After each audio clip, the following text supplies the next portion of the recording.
a bondade do Senhor lá no céu. A Bíblia diz: aquele que tem essa esperança purifica-se a si mesmo, como também ele é puro. Tu vives entre os querubins, e nas alturas está o seu trono.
Irmãos, o mundo está em ebulição. As coisas não andam muito boas. Mas eu queria te dar uma boa notícia. A Bíblia Sagrada diz, Malaquias: para vós que temeis o meu nome, nascerá o sol da justiça, e salvação trará debaixo das suas asas. Se você não está debaixo das asas do Altíssimo, você está completamente desprevenido. Completamente desprevenido. Examine esse homem a si mesmo. Mas tem uma coisa: se você não está, ou não estiver, se você tomar essa decisão hoje, todas as promessas do Senhor caem para você novamente. Esse é o Deus da graça, esse é o Deus do amor. Anistia completa e total para aqueles que desviaram, para aqueles que deixaram o bom de lado. Irmãos, isso é comum com todos. Por isso, nós vamos estar juntos, prestando atenção, porque a trombeta vai soar e nós vamos embora dessa terra. Isso é verdade, é a Bíblia Sagrada que fala isso. Isso é um incentivo que eu dou a mim primeiro e depois repasso como servo menor que está aqui para conduzir a igreja de adoração. Pensemos melhor nisso, para que nós possamos, como está registrado em Isaías, correr como águias, voar mais alto. Sabe de uma coisa? O Ivaí sempre vem comigo, hoje ele não pôde vir.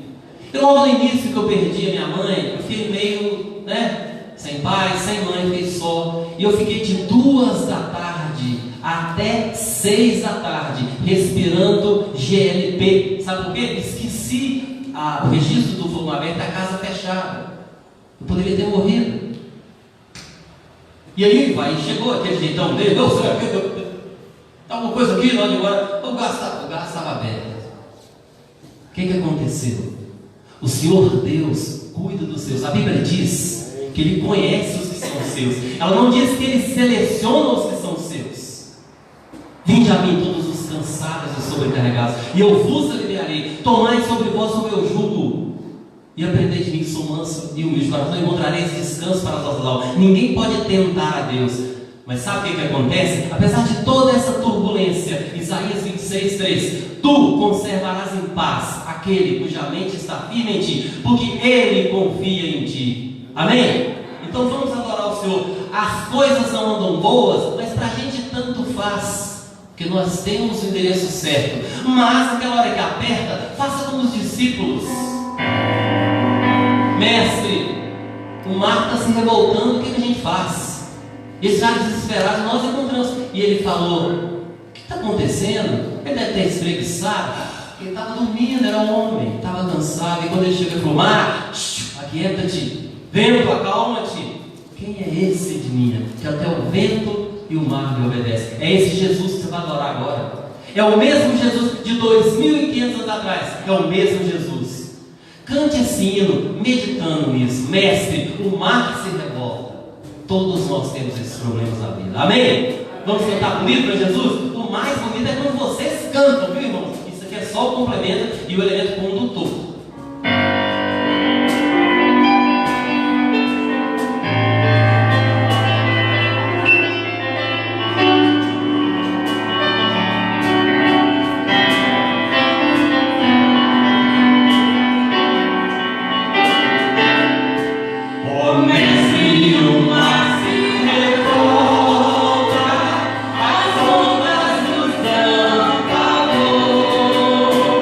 Os céus se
Amém? Graças a Deus. Hoje eu queria comentar aos irmãos uma coisa, provavelmente ainda está num projeto, não comentei com o pastor Paulo, eu estarei com os irmãos a cada 15 dias, esse é o meu projeto, devido a umas outras circunstâncias e para entrarmos junto aqui com o meu chefe, né? Mas o visita em projeto ainda, e com o tempo os irmãos vão compreendendo, é tudo para a melhoria do trabalho da obra de Deus, amém? Graças a Deus. Nós temos tido a oportunidade de manter o Ivair aqui por causa dos horários dele, mas ele também vai continuar com a gente. E para dar celeridade ao trabalho hoje, nós vamos aproveitar e já dar a introdução ao ofertório, né? Que nesse momento nós vamos louvar ao Senhor, enquanto a igreja tem a oportunidade de servir ao Senhor com o que há de mais insignificante para Deus, que é o dinheiro. O Senhor Jesus, quando via aquela mulher pobre e viúva, lá em Lucas, todos nós conhecemos isso. Ele observou aquela mulher, ele olhava, e depois ele falou assim: essa mulher deu tudo o que tinha. Como deu tudo o que tinha? Ela deu a maior parte, porque ela deu tudo que tinha. Invertendo, né? O que acontece? Não é a quantidade, mas é a permanência de fidelidade com o Senhor. Se algumas pessoas têm dificuldade em mencionar o seu nome ou de contribuir, contribua sem se identificar, mas contribua, ajuda. Eu tenho acompanhado no boletim, no WhatsApp da igreja, às vezes o pastor está dando para a gente as informações, e isso é importante que nós nos atendemos para aquilo, para as necessidades da igreja. A Bíblia diz que a bênção do Senhor é que enriquece e não acrescenta dores. Então a coisa mais fácil que tem é contribuir com dinheiro, a parte mais fácil. Sabe por quê? Porque isso não compra a salvação, não paga a salvação. Você sabia, irmão, que a pessoa pode ser próspera sem ser dizimista e sem ser ofertante? Pode ser próspera sem ser crente, sem ser salva. Sabe por quê? Porque não está condicionada à salvação. O dízimo não é uma questão salvífica. O dízimo é uma questão de amor à obra. Tem muitas pessoas que são ricas, mas não têm a salvação de Jesus. Eu conheci uma pessoa que ele falava para mim: sério, a primeira coisa que eu tiro quando recebo é o dízimo. E ele foi me mostrando as vantagens que ele tem. Mas como que é isso? Porque ninguém fica devendo a Deus, Deus fica devendo a Deus nada. Ninguém consegue superar a Deus lutar. A pessoa recebe porque contribuiu, porque o Senhor Deus é todo poderoso. Só tem uma coisa: se essa pessoa não é salva no último dia, o que te faz pensar que você vai entrar no meu céu? Eu era tão bonzinho, você não queria saber, Jesus, eu contribuía todos os meses. E o meu filho foi para a cruz para quê? Então primeiro você precisa colocar o Senhor na sua vida. Graças a Deus que todos nós temos colocado. E depois nós vamos colocar a nossa vida na presença dele. Há duas maneiras de nós compreendermos isso, irmão.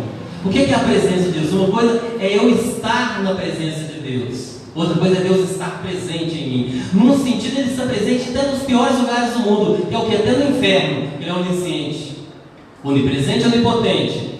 Mas e agora? O que eu devo fazer? Eu devo contribuir para a obra de Deus? Não com tristeza, porque Deus ama que dá com alegria. Mas eu devo fazer isso sistematicamente para eu ser abençoado. Não é barganha com Deus. Acabei de dizer, uma pessoa pode entregar o dízimo e a oferta religiosamente bem e não ter a salvação de Jesus. Nós podemos fazer as duas coisas: contribuirmos, ajudar na casa de Deus, temos um compromisso com o Senhor e ainda termos a salvação. E quando nós chegarmos no céu, nós vamos falar assim: meu Deus, foi muito pouco. Meu Deus, o que eu fiz pelo Senhor? Então, amados, essa é uma oportunidade de você servir ao Senhor hoje e sempre. Num primeiro momento, é possível que você nem compreenda muito isso, tem até uma certa resistência. Mas a fé vem pelo ouvir, e ouvir da palavra. 5 de Romanos, versículo 17. Vamos pegar isso como um compromisso, realmente, mais um compromisso que é bíblico, para que nós possamos abençoar a casa de Deus e contribuir para o crescimento da obra do Senhor. Sabe quando vocês vão daquelas igrejas enormes, confortáveis? Observa como que aquilo funciona. Eu fui de uma igreja grande, eu fui membro de carteirinha. Mas o que eu quero dizer é o seguinte: tanto faz você ser de lá como daqui, você precisa ter fidelidade com o Senhor. Sabe por quê? A Bíblia Sagrada diz que Deus é fiel, galardoador, e Ele vai te recompensar. Qual é o momento? Não podemos tentar a Deus, é pecado, não tentarás o seu teu Deus. Porém, tem um momento que Ele fala assim: me prove, vem, me desafie. Se eu não vos abrir as janelas dos céus e não derramar bênção tal, não é isso? Às vezes a gente assusta quando nós vemos assim: roubará o homem a Deus? E que diz eles, em que te roubamos? Nos dias das ofertas. Eu não fico ofendido com isso não, sabe por quê? Isso não vale para nós, porque nós não roubamos o Senhor. Nós precisamos de ter entendimento, nós vamos chegar num entendimento mais apurado, para entender que o diabo não quer que nós entendamos isso. Sabe por quê? Porque ele é o pai da pobreza. Não tem ninguém pregando prosperidade, não é nada disso. É porque o Senhor Jesus é que é o dono do ouro, o dono da prata, e Ele é fiel e justo. Vale um amém forte? Amém? Graças a Deus.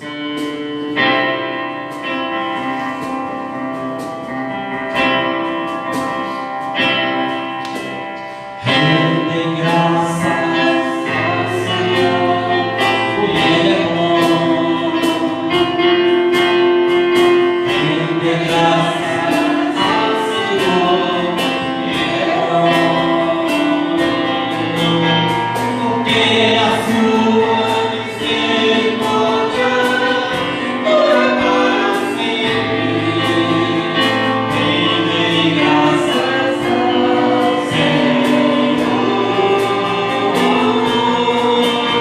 porque a sua misericórdia dura para sempre. Rende graças ao Senhor.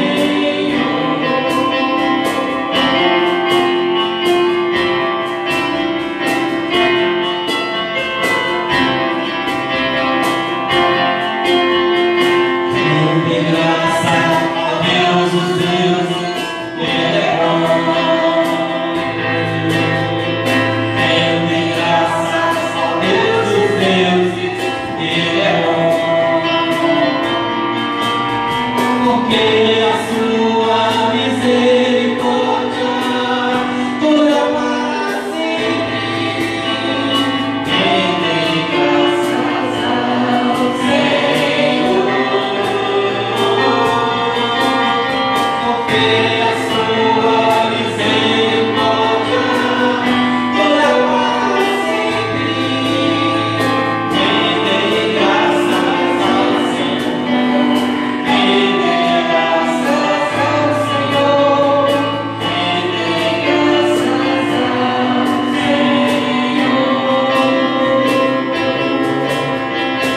graças ao Senhor. Rende graças ao Senhor.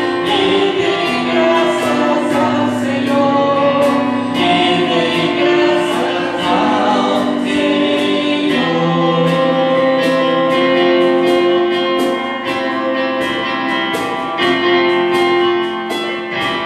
Amém. Aleluia. Palavra do pastor.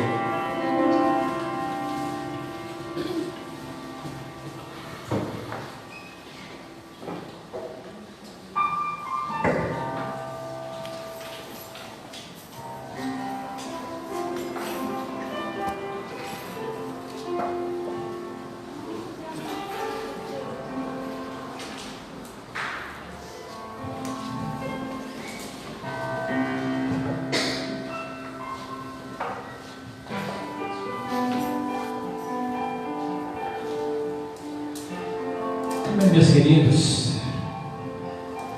A graça e a paz do Senhor Jesus esteja sobre a vida de cada um de nós nesta noite, que possa estar testificando em nosso coração, em nossa vida.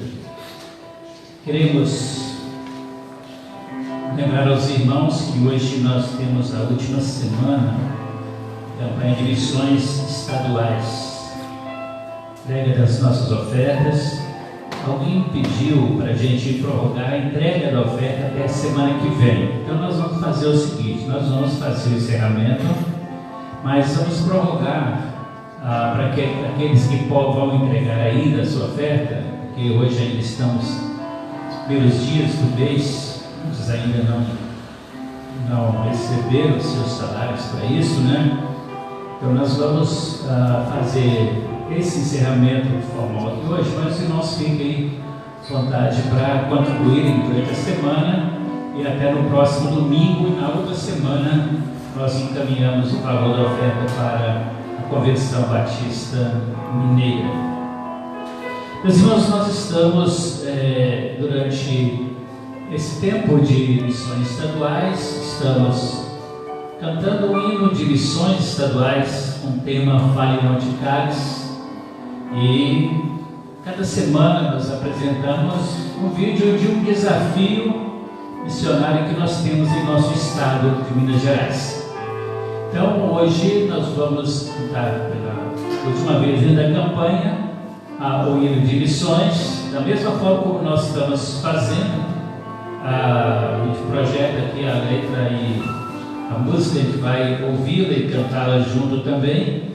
Uns ainda não conseguiram aprendê-la, então nós vamos fazer isso e vamos então, depois nós vamos então ver um vídeo que fala sobre a obra Batista Missionária no estado de Minas Gerais, hoje numa cidade bem próxima, cidade natal nossa também.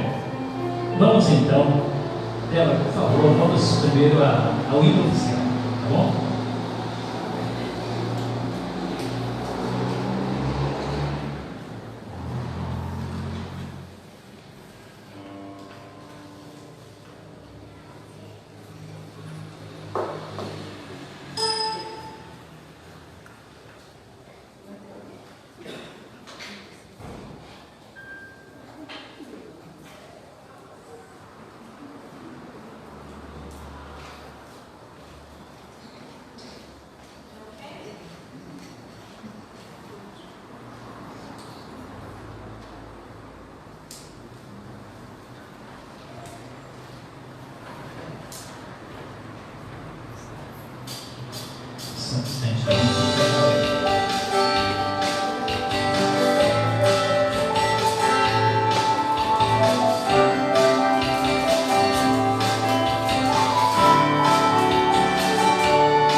És o Deus que me dá forças, minha voz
interior de Minas Gerais, com pouco mais de 1.300 habitantes. Pequeno no tamanho, mas gigante na fé, o povo dessa região carrega no coração uma esperança viva de uma vida melhor. Entre montanhas e estradas de terra, há histórias escondidas, dores caladas e corações que anseiam por cura. Na campanha Fale, Não Se Cale, Calixto também levantou a sua voz. Nós estamos aqui na cidade de Resplendor, distrito Calixto, onde nós estamos com a nossa igreja, implantada aqui já há 73 anos, e muitos desafios nesse tempo, onde nós temos a nossa juventude, ela sai do interior para as cidades para trabalhar. Mas o Senhor tem nos guardado, tem nos abençoado, levantado pessoas. Mas nem tudo são flores. Vivemos em um tempo em que muitos jovens estão sofrendo em silêncio, carregando dores profundas, travam batalhas invisíveis e muitas vezes não encontram espaço para pedir ajuda. Agora quero contar para vocês o testemunho de um irmão que não quis se identificar por motivo do assunto ser muito sensível, ser assunto de suicídio, e nós, vindo de um determinado local após o culto, eu me deparei com ele na rua, e Deus me incomodou de eu conversar com ele naquele momento e pedir a ele que ele pudesse estar mais junto de nós, ir para minha casa para a gente conversar. E ele veio, eu abracei ele lá na rua, debaixo de chuva. Ele entra aqui dentro dessa igreja e a gente começa a orar pela vida dele, clamar a Deus juntos, e onde ele pôde abrir o seu coração, falar das mágoas, das tristezas, das lutas, das perdas, das decepções. Eu queria que ele chamasse, né? Eu tinha deixado na carta, deixando para minha família, que estava muito mais, estava tentando desistir da vida. Aí o pastor mandava comigo, chamou para me conversar, ele contou, contei tudo para ele que estava acontecendo. Ele me ajudou, os meninos, acho que alguém ajudou bem. Se não fosse por isso, eu estaria na secretaria do distrito. Aí eu comecei a conversar com ele. Aí ele pegou e falou assim: não, vou aí conversar com onde? Falou umas 3 ou 4 vezes por dia. Aí ele falou: não, pode vir. Aí foi ele, depois as meninas. Eu fui lá, ele orou para mim, conversou. Eu comecei a vir na igreja. Depois eu desisti de novo. Aí, porque se a gente pensa só nós, a gente só faz essa loucura. Mas o pastor me ajudou, comecei a caminhar um pouco. Foi uma bênção. Hoje esse jovem tem esperança e sabe que Deus mudou sua história, mas a caminhada continua. A depressão não desaparece da noite para o dia. Ela exige cuidado, escuta e acompanhamento. E é isso que a PIB Calixto tem feito. Caminha com ele, ora por ele, sustenta e cuida. Porque amar também é permanecer. E essa obra não parou por aqui. O Reinaldo ele continua a fazer um trabalho com esse jovem. Ele está sempre se preocupando, mandando mensagens, procurando saber se está tudo bem, se ele precisa de alguma coisa. Então, assim, ele é um jovem muito amado pela nossa família, muito amado pela igreja. Você pode ser resposta de oração que a população de Calixto precisa. Você pode fazer parte desse sonho que tem transformado histórias. Ore, doe, contribua. O trabalho dos missionários batistas mineiros não para.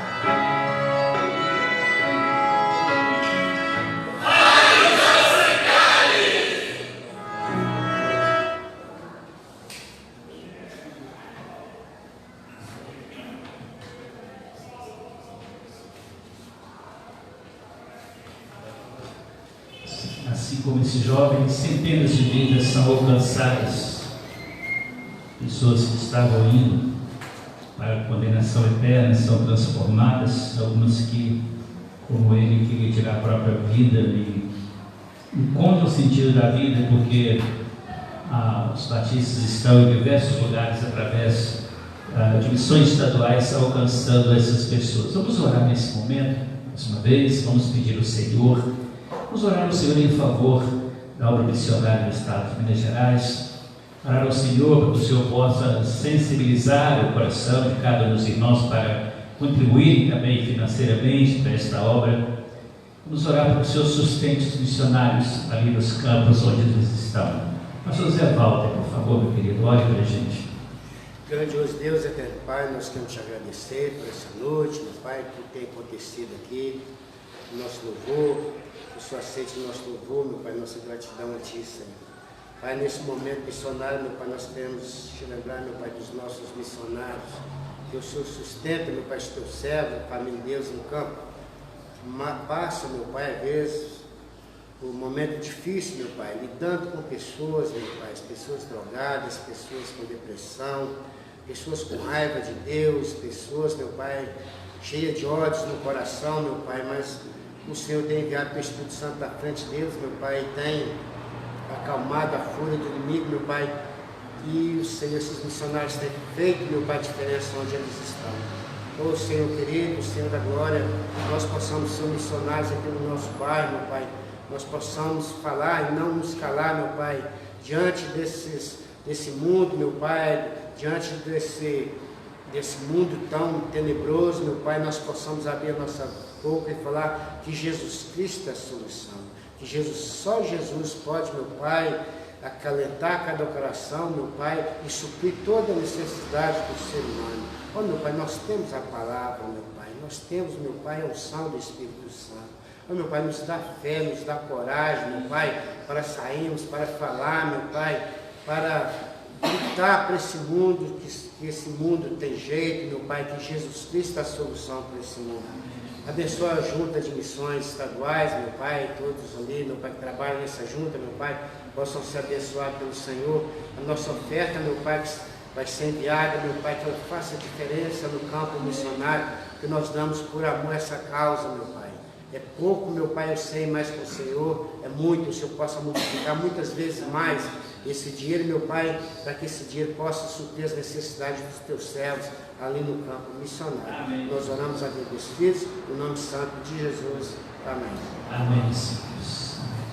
Vamos abrir a nossa Bíblia e vamos ler no livro de Êxodo, capítulo 3. Êxodo, capítulo de número 3. Nós vamos refletir um pouco sobre o tema Deus está no controle. Vamos entender essa forma de Deus agir diante de todas as circunstâncias que passamos em nossa vida e depositarmos nele nossa total confiança.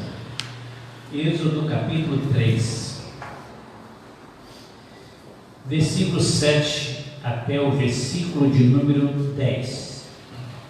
Êxodo 3, de 7 a 10, diz assim: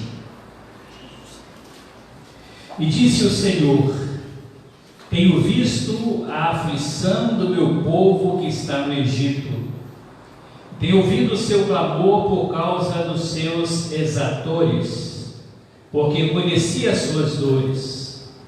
Portanto, desci para livrá-lo da mão dos egípcios e para fazê-lo subir daquela terra a uma terra boa e larga, a uma terra que emana leite e mel, ao lugar do cananeu, do Eteu, do Amorreu, do Ferezeu, do Eveu, do Jebuseu. E agora, eis que o clamor dos filhos de Israel chegou a mim. Também tenho visto a opressão com que os egípcios os oprimem. Venha agora, pois, e eu te enviarei a Faraó, para que tires o meu povo, os filhos de Israel, do Egito. Meus queridos, esse texto ele nos lembra que o povo de Israel, gerações e muitas gerações foram passando, E havia uma opressão, um sofrimento constante que fazia com que ali no Egito eles sofressem grandemente, como o texto diz. Foram para ali através da família de José. O texto vai nos dizer no capítulo 1, capítulo 2. Depois outros reis surgiram, as gerações foram passando, surgiu um rei que não conhecia a história, não servia da mesma maneira, e o texto nos diz que que à medida que os hebreus eles iam se multiplicando, isso ia gerando um desconforto muito grande para o Egito. E em função disso, então nós vemos que o texto nos diz que o Senhor vai prover uma forma para livrar aquele povo. Eles eram obrigados a trabalhos forçados, através de capatazes que eram brutais. Versículos 11 a 14 falam sobre isso. O versículo 14 diz assim, no capítulo 1, assim eles fizeram amargar a vida com dura servidão. Então o texto vai dizer que eles, nesse momento, então, eles começam agora a clamar ao Senhor. No capítulo 3, 9 diz que agora o clamor dos filhos de Israel chegou até a mim. E quando nós olhamos para a situação de sofrimento, de escravidão e dor, Deus também estava olhando, e Deus não estava ausente à necessidade do seu povo. O texto nos fala também, nos lembra que a respeito de Moisés, o capítulo 2 vai nos relatar a respeito do nascimento de Moisés, ele criado no palácio do faraó. Depois ele vê um egípcio maltratando o hebreu, ele toma as dores daquele hebreu e acaba matando aquele egípcio, achando que ninguém tinha visto, foi descoberto, e para que evitasse que ele fosse morto, então ele foge. Ele foge e vai, sai do Egito, e agora ele está, no texto que nós lemos, capítulo 3, ele está agora pastoreando ovelhas no deserto. Uma vida muito diferente daquela que ele tinha quando estava ali em todo o luxo do palácio. E mesmo Moisés estando nessa situação, o Senhor vai se revelar a ele, e na revelação que Deus faz a ele no capítulo 3, versículo 6, Deus vai se apresentar a ele, dizendo quem é ele. Eu sou o teu Deus, sou o Deus do teu pai, eu sou o Deus de Abraão, de Isaac, o Deus de Jacó. Meus queridos, o Senhor está nos lembrando que essas alianças que o Senhor Deus fez com esses patriarcas, elas permaneceram inalteradas, e Ele vem agora cumprir esta aliança com o seu povo de resgatá-lo. Então, quando nós olhamos esse capítulo 3, eu queria destacar algumas coisas com os irmãos desse texto nesta noite. Nós vamos encontrar algumas coisas aqui para pensarmos sobre elas. Deixa o versículo 1 do capítulo 3. O texto diz assim: e apacentava Moisés o rebanho de Jetro, seu sogro, sacerdote de Midian, e levou o rebanho atrás do deserto e veio ao monte de Deus, a Horebe. Vejam, o texto nos diz duas coisas importantes. Moisés, que havia sido criado num palácio, ele estava em uma situação bem diferente daquela que ele estava antes. Mas duas coisas chamam a atenção aqui nesse primeiro versículo. O texto diz o seguinte, que Moisés apacentava o rebanho do seu sogro Jetro. Ou seja, o rebanho que ele apacentava não era dele. E o texto vai dizer uma outra coisa também. Moisés estava no monte de Deus, Horebe, e o texto faz essa menção do monte também não era de Moisés, é de Deus. Ou seja, o que Moisés tem exatamente ali naquele momento? Ele tem, no versículo 5, diz que ele tem sapatos ou sandálias, algumas versões trazem, dos seus pés, mas o Senhor vai mandá-lo tirar essas sandálias dos seus pés. Ou seja, ele chega ao momento quando ele está completamente desprovido de todas as coisas, porque nada era dele mesmo. E nesse contexto, então, o Senhor vai chamá-lo para segui-lo, para cumprir o mandado que ele havia estabelecido para ele. O texto diz que o Senhor vai aparecer no versículo 2, vai aparecer para Moisés, e apareceu-lhe o anjo do Senhor em chama de fogo no meio de uma sarça, e olhou, e eis que a sarça ardia no fogo, e a sarça não se consumia. O que é essa sarça? É uma árvore pequena, um pequeno arbusto, pequena estatura, uma árvore que máximo ela chega a 2,5 metros. Era comum no deserto porque ela armazenava água das suas raízes.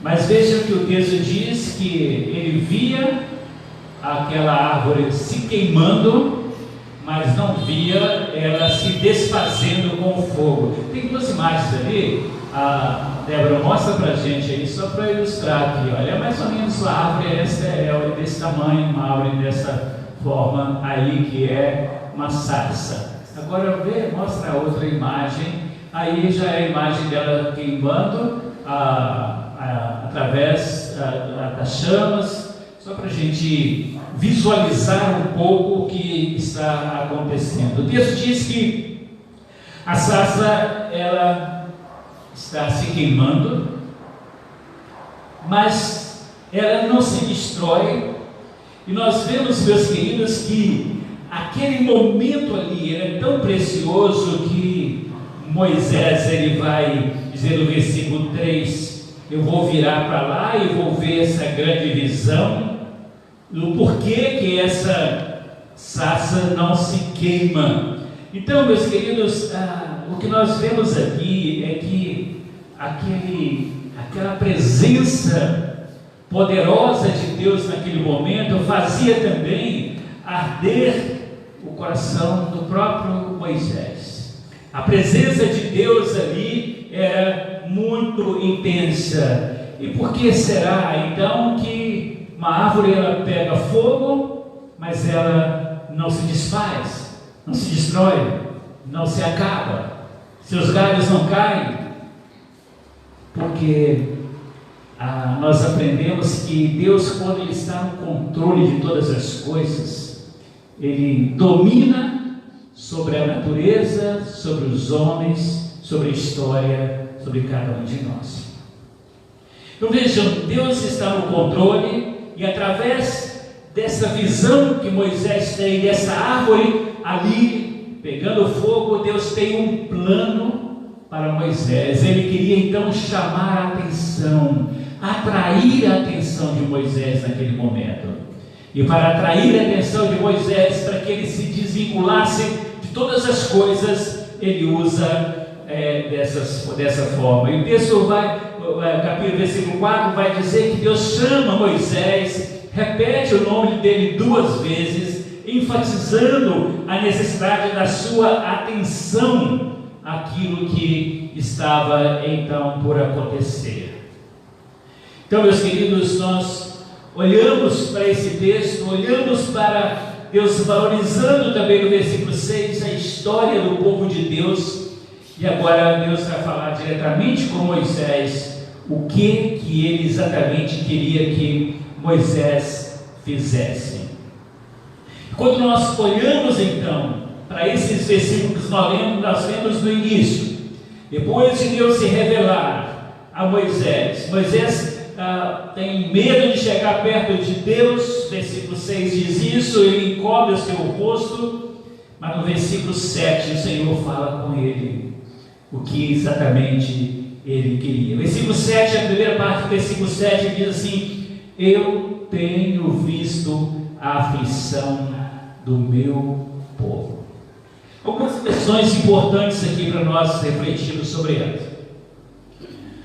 Primeiro, esse Deus que está no controle de todas as coisas, Ele é um Deus que vê tudo que os homens não conseguem ver.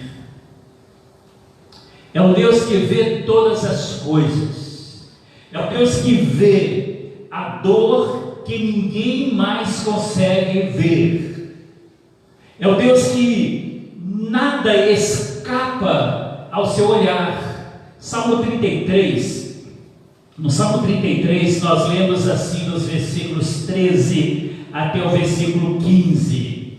Veja que o salmista diz: o Senhor olha desde os céus e está vendo a todos os filhos dos homens.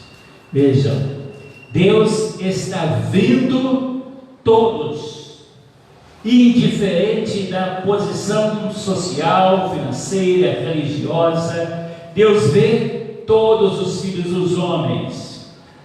Versículo 14: da sua morada Ele contempla todos os moradores da terra. Ele é que forma o coração de todos eles e contempla todas as suas obras. Deus vê todas as coisas. Deus vê aquilo que ninguém está vendo.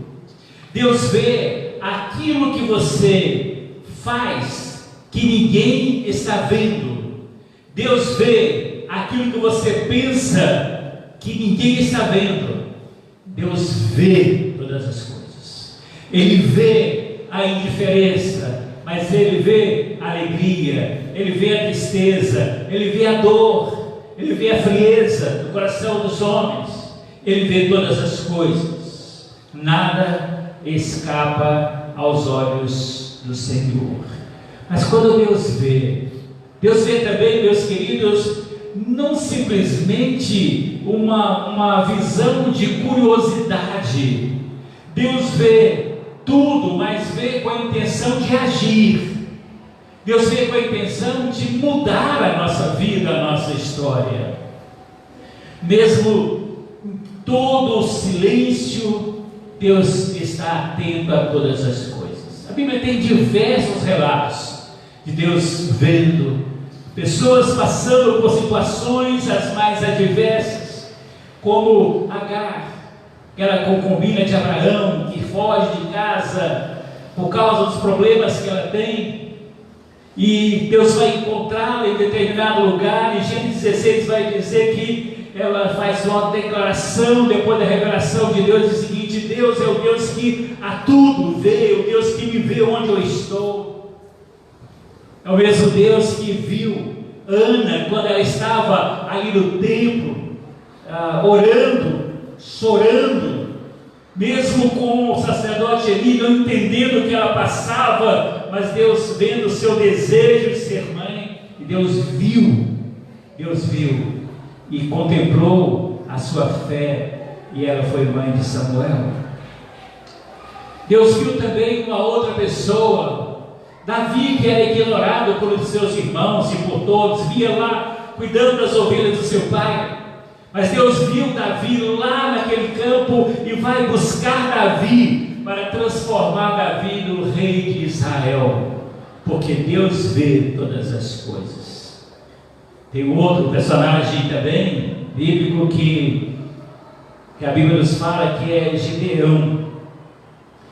Os amalequitas estavam invadindo as terras de Israel e roubavam toda a plantação de trigo.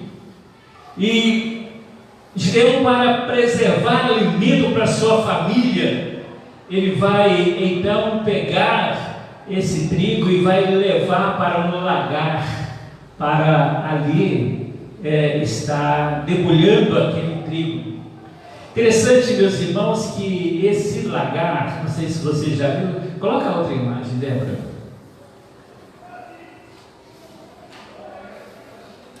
Isso aí é um lagar, tá vendo ali? As pessoas estão pisando ali fazendo o vinho. Ele era construído em 2 níveis. O de cima, onde colocava a fruta, e era pisada, e o de baixo, para onde escorria todo o vinho que era então produzido. Isso nos mostra algumas coisas importantes.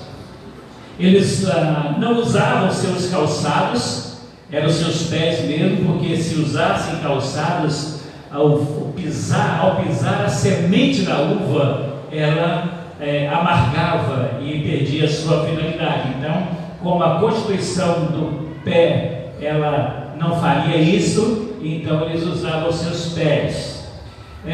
Então nós olhamos aí e vemos que esse lagar era usado para quê? Para produzir o vinho e produzir o azeite. Quando não era a produção do vinho, colocava-se então as azeitonas para se produzir o azeite. Mas vejam que ele está nesse lagar, o texto diz lá em Juízes capítulo 6, que está ali malhando trigo. Não era o lugar de colocar trigo. O lugar de preparar o trigo era em outro lugar. Mas o medo fez com que ele fosse para o lugar menos procurado pelos amalequitas, porque eles estavam procurando trigo, não estavam procurando as uvas ou vinho. Então ele vai para aquele lugar escondido, e quando Deus chega para Gideão e vê o que Gideão está fazendo, é interessante que Deus chega para Gideão e chama Gideão de homem valente, homem corajoso, mas ele estava com medo, ele estava escondido, estava fazendo isso por medo. Mas o Deus que vê todas as coisas, Ele vê além daquilo que os nossos olhos enxergam, até que nós mesmos enxergamos sobre nós. Deus se via sim um homem medroso, mas Deus via em Gideão outra característica de um homem corajoso. Deus chega em Juízes capítulo 6 e chama Gideão de homem valente. Meus queridos, quando nós olhamos para a forma como Deus vê todas as coisas, precisamos nos lembrar de uma coisa muito importante. Você não precisa se sentir escondido, invisível, porque Deus vê o seu coração, Deus vê os seus pensamentos, Deus vê a intenção dos seus pensamentos. Ele vê as coisas acontecerem antes delas acontecerem. Deus vê todas as coisas.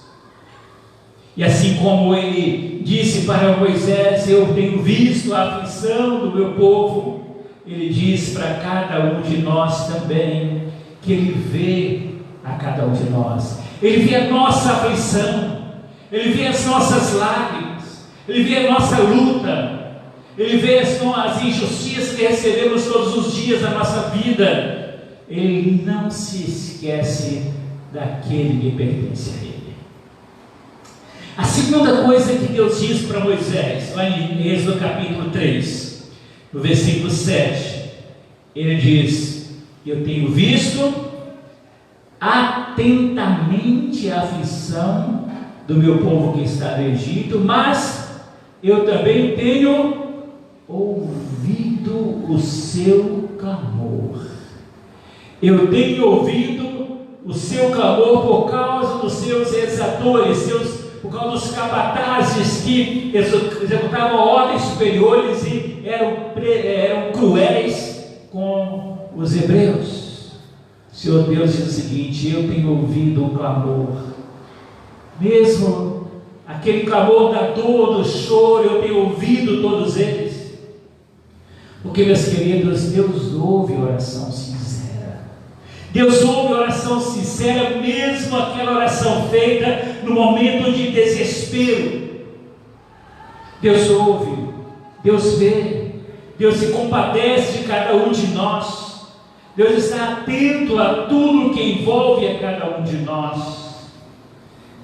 Salmista, no Salmo 34, no versículo 15.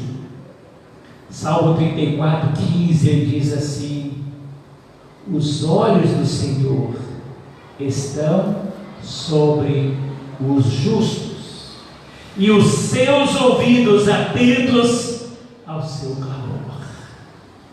Os olhos e os ouvidos dos justos, o Senhor está atento a cada um deles. Ou seja, nós nunca estaremos sozinhos. E Paulo vai dizer muito mais. Ele vai nos dizer que, mesmo quando nós não conseguimos palavras para expressar a dor do nosso ser, Ele conhece-nos e intercede por nós com gemidos inexprimíveis. Está em Romanos 8, 26. Porque Deus vê, Deus ouve todas as coisas. Cada súplica sincera e que é feita diante de Deus, Deus ouve. Assim como nós vemos o exemplo, quando Deus vê, o exemplo também de Ana. Deus olha para aquele voto que Ana está fazendo e transforma aquelas lágrimas de Ana em vitória, em resposta, porque Deus vê e Deus ouve todas as coisas. Quando Elias, depois daquela vitória sobre os profetas de Baal, e ele se esconde numa caverna, está ali no silêncio daquela caverna, o Senhor ouviu Elias ali naquele lugar e manda o socorro para ele.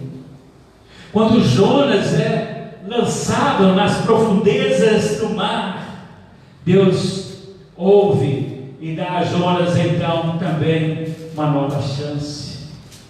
Meus queridos, Deus é o Deus que vê, mas é o Deus que ouve. Então continue falando com esse Deus que Ele ouve, continue orando, porque mesmo quando parece que nada está mudando, Deus está ouvindo.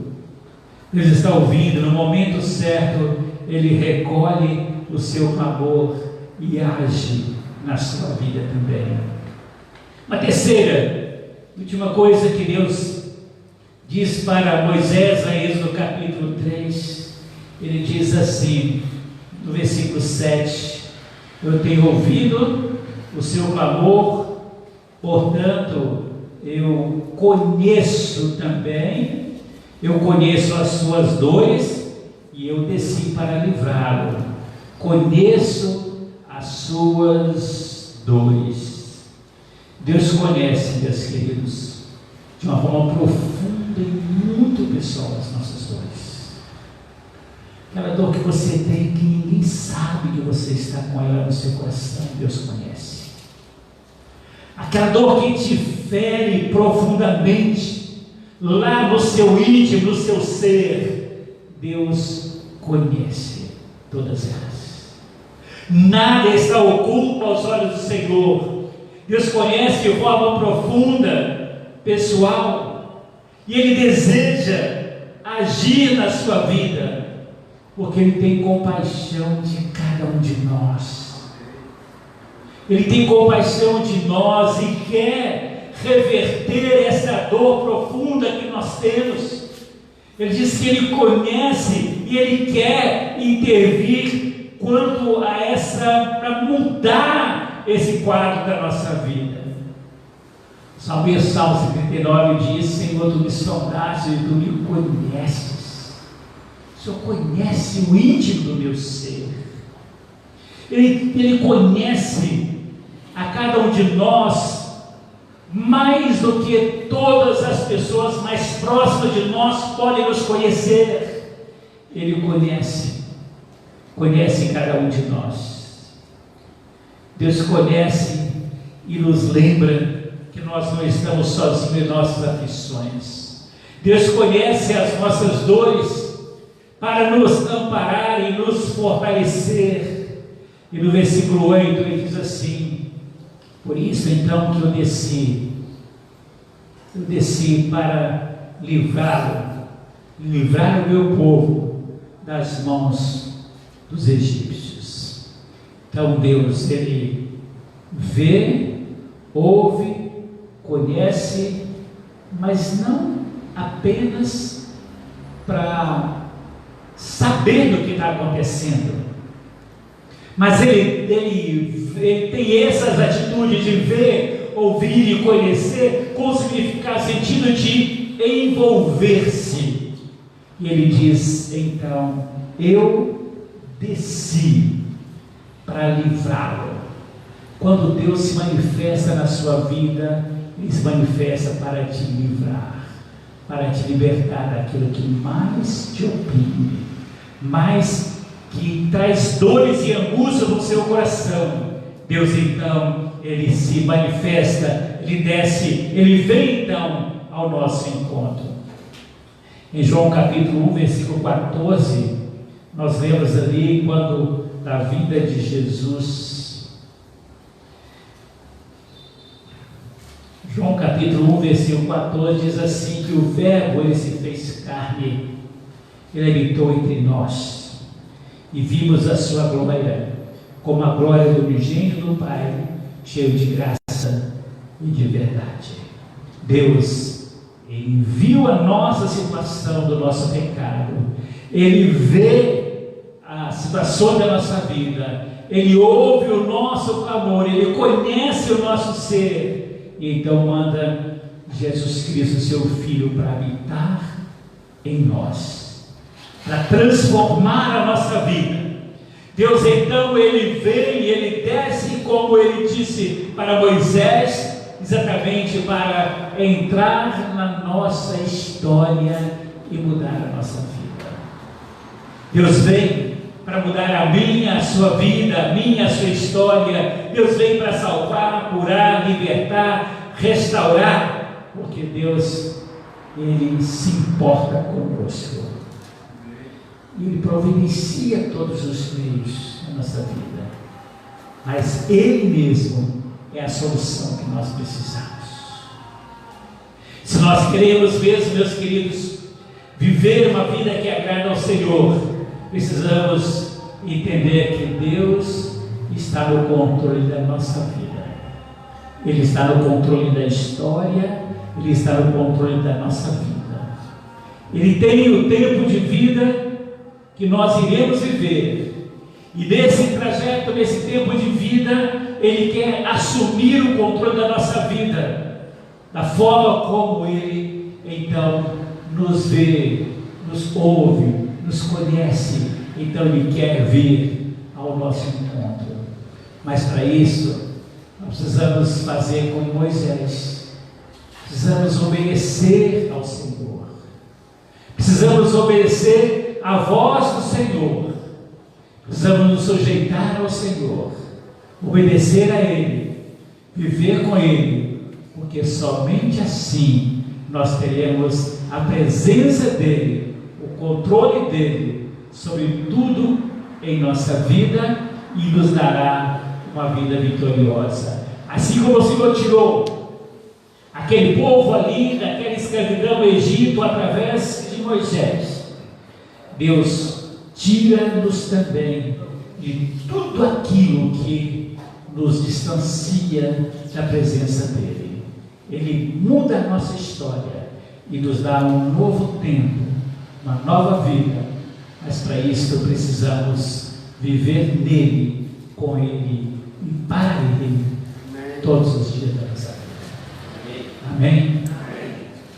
Que esse Deus que controla todas as coisas, que esse Deus que está no controle, seja também o Deus que assuma o controle da sua vida e te faça realmente um filho dele, verdadeiro, que ele possa olhar para você e ver em você alguém obediente, submisso à sua voz, como Moisés o foi, que você possa obedecer à ordem do Senhor, porque obedecer ao Senhor a grande recompensa.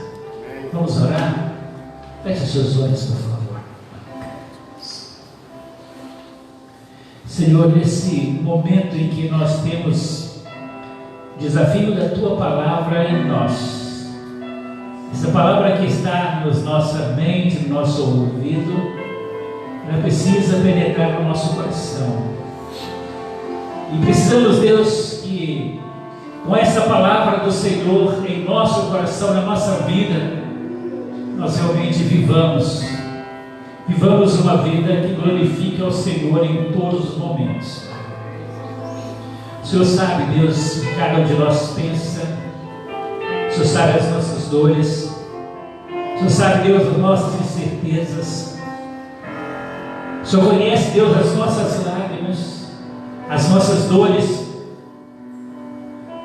E é ao Senhor que nós nos sujeitamos nesta noite.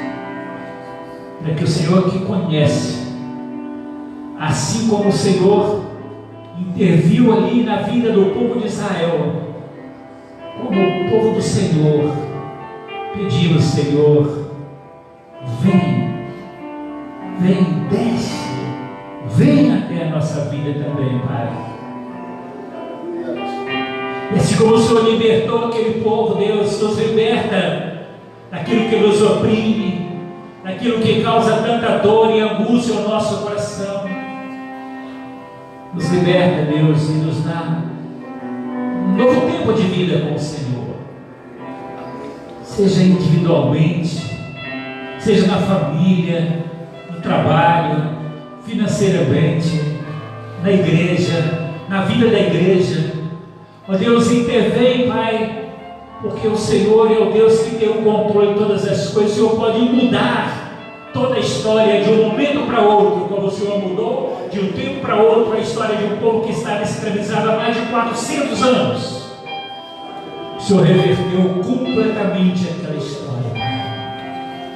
O Senhor pode reverter também a nossa história. Então, Deus, assuma o controle. Mude aquilo que precisa ser mudado, mas, Senhor, transforma a nossa vida, transforma, Deus, a nossa história de vida com o Senhor, e transforma, Deus, a vida da igreja, Deus, para que ela seja uma igreja restaurada no Senhor, pelo Senhor e para o Senhor. Obrigado, meu Deus, por estarmos na Tua casa nesta noite. Recebe a nossa gratidão. Prepara-nos também agora, Deus, para participarmos da ceia do Senhor. Que seja um momento marcado pela Tua presença em nós, nesta noite. Em nome de Jesus. Amém, Senhor. Amém.